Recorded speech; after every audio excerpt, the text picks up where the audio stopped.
नमस्कार दोस्तों, आज जिस मूवी के बारे में हम बात करने जा रहे हैं उस मूवी का नाम है 12th फेल। ये मूवी एक आईएएस ऑफिसर के मनोज कुमार सिन्हा के नाम के ऊपर बनाई गई है।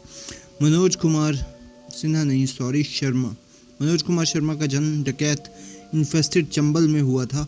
उसके पिताजी एक क्लर्क थे और बड़े ईमानदार इंसान थे, लेकिन एक दिन उन्होंने एक करप्ट ऑफिसर को थप्पड़ मार दिया, जिस वजह से उनको सस्पेंड कर दिया गया। मनोज 12th क्लास के एग्ज़ाम्स की तैयारी के लिए चीट स्लिप्स नक्शे बना रहा था, जैसे उसके सारे दोस्त करते थे। वहाँ के टीचर्स भी बच्चों को चीटिंग करवाते थे, पर तभी एक नए डीएसपी दुष्यंत सिंह वहाँ पर ट्रांसफ़र होकर आए और उन्होंने चीटिंग रोक दी। इस वजह से सभी स्टूडेंट्स इंक्लूडिंग मनोज फेल हो गए। इस बीच मनोज के पापा हाई कोर्ट में अपनी सस्पेंशन को चैलेंज करने चले गए।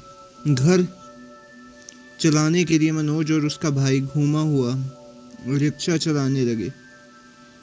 एक दिन उनका भाई लोकल एमएलए के आदमी से टकरा गया, जिसने बदले में उस पर दारू की स्मगलिंग का झूठा केस कर दिया। लोकल पुलिस ने उसके भाई को जेल में डाल दिया, पर मनोज ने डीएसपी दुष्यंत की मदद से उसे बेल पर छुड़ा लिया। जब मनोज ने डीएसपी दुष्यंत से बोला कि वो भी उनकी तरह ऑफिसर बनना चाहता है, तो डीएसपी ने कहा कि सबसे पहले तो चीटिंग को छोड़ना पड़ेगा। अगले पड़ाव में 1 साल बाद मनोज बिना चीटिंग के एग्ज़ाम्स क्लियर कर लेता है और बीए करता है। डीएसपी बनने के लिए उसकी दादी माँ अपनी सारी जमा पूंजी उसे दे देती है जब वो ग्वालियर पढ़ने जाता है, पर रास्ते में बस में एक औरत उसे सारे सामान और पैसे चुरा लेती है जब मनोज सो रहा होता है। ऊपर से सरकार डिसाइड कर लेती है कि अगले 3 सालों तक एमपीपीएससी ग्रुप I-1 एग्ज़ाम नहीं होंगे। उसका डीएसपी बनने का सपना चूर चूर हो जाता है। बिना पैसे खाने के वो तरस रहे मनोज को एक लोकल होटल वाले से मिलता है, जो उसे फ्री में खाना देने लगता है। वहीं उसकी मुलाकात प्रीतम पांडे से होती है, जो पीएससी की तैयारी करने में जुटा हुआ है। उसके पापा उसे फ़ोन पे बोलते हैं कि अब यूपीएससी के लिए दिल्ली चले जाओ। मनोज को यूपीएससी के बारे में पता चलता है और वो प्रीतम के साथ दिल्ली निकल पड़ता है आईपीएस ऑफिसर बनने के लिए। दिल्ली की स्ट्रगल में दिल्ली में मनोज की मुलाकात होती है गौरी भैया से, जो अपने लास्ट अटैम्प्ट दे रहे होते हैं। गौरी मनोज को रहने की जगह और काम भी देते हैं ताकि वो पढ़ सकें।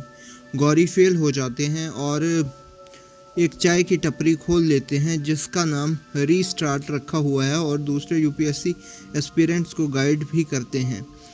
मनोज अपनी पहली अटैम्प्ट में प्रीलिम्स पास हो जाता है। अगले साल गौरी की मदद से वो प्रीलिम्स क्लियर कर लेता है। एक दिन कोचिंग में उसकी मुलाकात श्रद्धा जोशी से होती है, यूपीएससी की तैयारी कर रही होती है।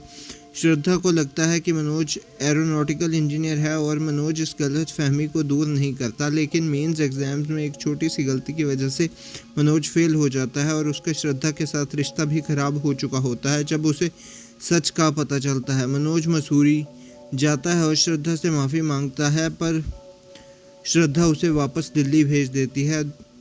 घर जाके पता चलता है कि मनोज की दादी माँ मर गई हैं। ये सुनकर मनोज और टूट जाता है और फिर वो दिल्ली लौट आता है। मिल में काम करता है और पैसे भेजने के लिए और अपनी फ़ीस निकालने के लिए। तब श्रद्धा भी वापस दिल्ली आती है और मनोज से माफ़ी मांगती है। दोनों फिर से करीब आ जाते हैं। मनोज फिर प्रीलिम्स क्लियर करता है और डिप्टी कलेक्टर बन जाता है। गौरी मनोज को अपने घर शिफ्ट कर लेती है और बोलते हैं कि पढ़ाई पे ध्यान दो और जॉब्स छोड़ दो, और मनोज फाइनली मेंस भी क्लियर कर लेता है। इंटरव्यू में मनोज ईमानदारी से सारे सवालों का जवाब देता है और श्रद्धा उसे इंटरव्यू से पहले एक चिट्ठी देती है, जिसमें लिखा होता है, चाहे रिज़ल्ट कुछ भी हो, मैं तुमसे शादी करूंगी। 2 महीने बाद रिज़ल्ट आता है और मनोज आईपीएस ऑफिसर बन जाता है। 1 साल बाद मनोज मंदसौर पुलिस स्टेशन में डीएसपी दुष्यंत से मिलता है और शुक्रिया अदा करता है। उसके बाद मनोज श्रद्धा की